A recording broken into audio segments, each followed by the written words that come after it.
আচ্ছা আজকে গল্পের ক্লাস হবে।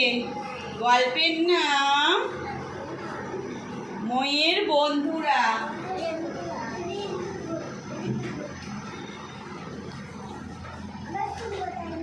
হ্যাঁ, তোমরা শুনবে। ময়ের ভারী আড্ডা দেওয়ার স্বভাব।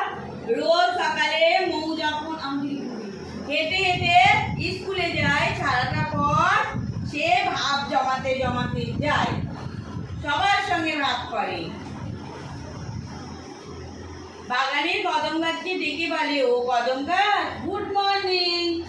চড়াই পাখি, আমি চললুম স্কুলে, বিকালে আবার দেখা হবে। তোমরা সবাইকে গুড মর্নিং বলো সকালবেলা।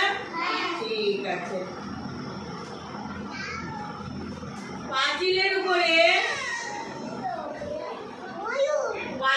উপরে ময়ূরটাকে বলে, ময়ূর ময়ূর আমি বেরোচ্ছি, তুমি এখন পেখম মেলে নেচো না, মেয়ে উঠলেও নেচো না, ঠিক আছে? পুকুর পাড়ে ব্যাং বাবাজিকে বলে, ও ব্যাং বাবাজি, দু চারটে লাভ মারো তো দেখি।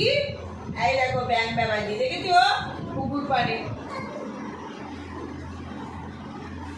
মৌকে দেখলে খরগোশ গর্ত থেকে লাফিয়ে বেরিয়ে আসে। মৌ তার জন্য কচি পাতা আনে কিনা। মৌ তাকে ডেকে ডেকে বলে, আয় রে আয় খরগোশটা না, বলে চড়বি আয়। তোদের ফেলে মৌ কি স্কুলে যেতে চায়?